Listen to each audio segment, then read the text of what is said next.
E olha só, gente, nós vamos entrar num assunto muito polêmico agora.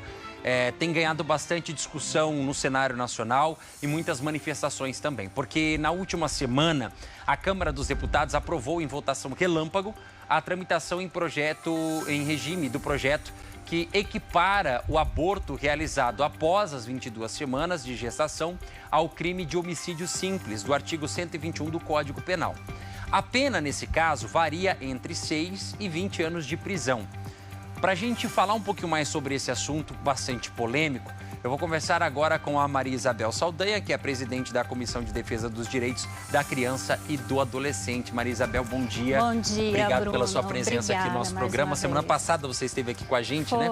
Nós estávamos falando exatamente no nosso quadro Fala Doutor sobre o Estatuto da Criança e do Adolescente.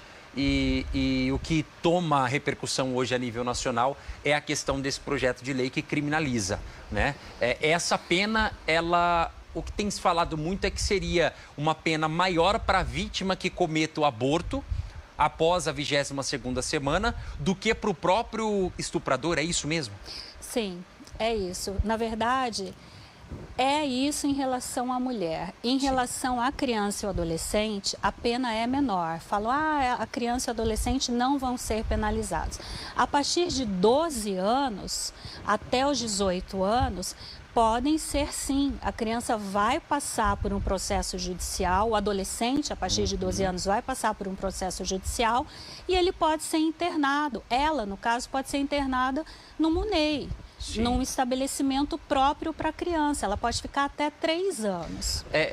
Vamos tentar até explicar para quem está em casa. Você tinha me dito aqui um pouquinho antes da gente, nos bastidores, a gente conversando, que a maioria, ou uma grande parte dessas vítimas seriam adolescentes ainda, é isso mesmo? São adolescentes? Até 80%, isso tem que ficar claro para você que está em casa. 80%, Bruno, das mulheres estupradas no Brasil são meninas até 18 anos.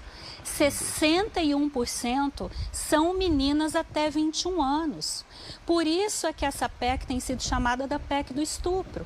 Eu sei que a intenção é limitar o aborto. Eu sou contra o aborto, eu sou cristã, eu acredito que a vida é desde a concepção, mas a minha opinião não pode interferir na vida de crianças que são estupradas, de adolescentes que são estupradas, de mulheres que são estupradas. A minha convicção religiosa não pode criminalizar, penalizar essas mulheres com a pena maior do que o próprio estuprador e penalizar essas crianças e essas adolescentes com uma pena também. Sim. E ainda que se fale em perdão judicial, elas vão passar por um processo criminal. Sim. Elas vão ser julgadas. Além de estupradas, vão ser julgadas. Isso que eu ia falar para você. Assim, além de serem vítimas de um estupro, elas são apontadas por realizar um aborto dessa criança, desta adolescente, né? Como você disse aqui nos números,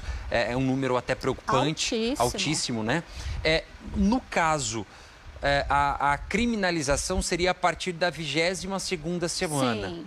Se essa criança, essa adolescente, realizar o aborto, e aí eu não sei se eu posso usar o termo optar, porque eu não sei se isso é uma opção dela ou da família, do responsável dessa adolescente. Gostaria até que você explicasse isso.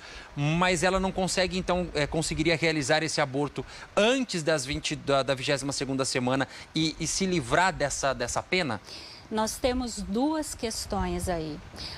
No caso da menina mais nova, da adolescente, muitas vezes, ela vai descobrir que está grávida quando a barriga está crescendo.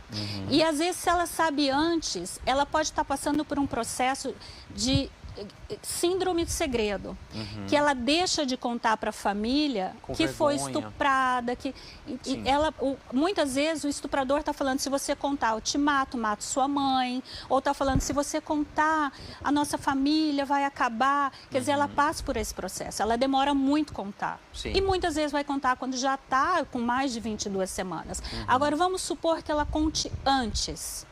A criança é sujeito de direito, o adolescente é sujeito de direito, não é mais objeto de direito da família, como era anos atrás, que a família podia até vender essa criança para o trabalho ou podia vender para casar com um homem mais velho. Quer dizer, ela é sujeito de direito. Ela tem que ser ouvida. Se ela quer retirar a criança, ela tem que ser ouvida. Entendi. Agora, eu te pergunto, Bruno, por que a gente não criminaliza, então, as pessoas que dificultam o aborto antes das 22 semanas? Por que a gente não criminaliza a morosidade do judiciário? Muitas vezes a família vai buscar o aborto antes das 22 semanas e o judiciário enrola. O que essa PL pode trazer são duas consequências gravíssimas. As pessoas que defendem o aborto de mulheres vítimas de estupro e crianças vítimas de estupro vão entrar com recurso nos tribunais superiores.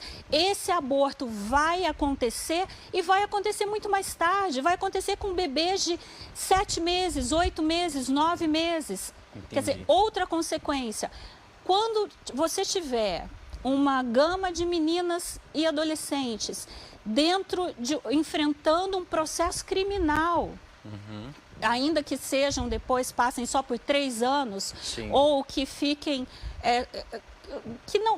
que sofram uma medida socioeducativa que não seja internação, mas outra, essas meninas vão ser marginalizadas. E amanhã ou depois, sabe o que você vai estar alimentando? O discurso de pedófilo que diz, mas ela queria, ela sabia o que estava fazendo. E aí o lobby da pedofilia, que existe sim no Congresso Nacional, vai pedir para baixar a idade da vulnerabilidade, do estupro de vulnerável, de 14 para 12 anos, que é a idade que essas meninas passam a ser internadas na UNEI, em razão do aborto, se essa PL vigorar.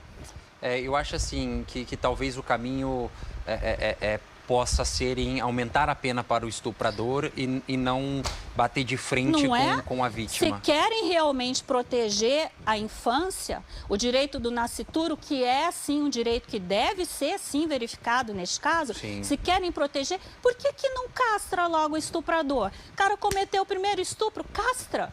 Porque ele vai sair. Estuprador, hoje em dia, no Brasil, Bruno, sai com 6 anos, às vezes menos até. Com uma pena de 10, sai com 6, às vezes menos, Bruno. Então, por que não castra esse homem? Por que não coloca essa PL com pauta de urgência? Aumentar a pena do estuprador ou a castração química? Não, coloca uma que vai criminalizar a vítima. Isso nos traz um reflexo de que o Brasil precisa passar urgentemente por uma rediscussão, né, de limite de pena. Favor. A gente precisa, isso de fato precisa ser abordado dentro do Congresso. Maria Isabela Saldanha, eu quero agradecer sua presença aqui. Tá? O tempo é breve, mas eu acho que é importante a gente poder entender e explicar para quem está em casa nos acompanhando, né? Porque a gente sabe que tem muito diz que me diz, mas de fato o que isso representa. E obrigado pela sua presença no nosso programa mais uma vez. Eu que agradeço, Bruno. Tá? Muito obrigada. Até mais, até a próxima.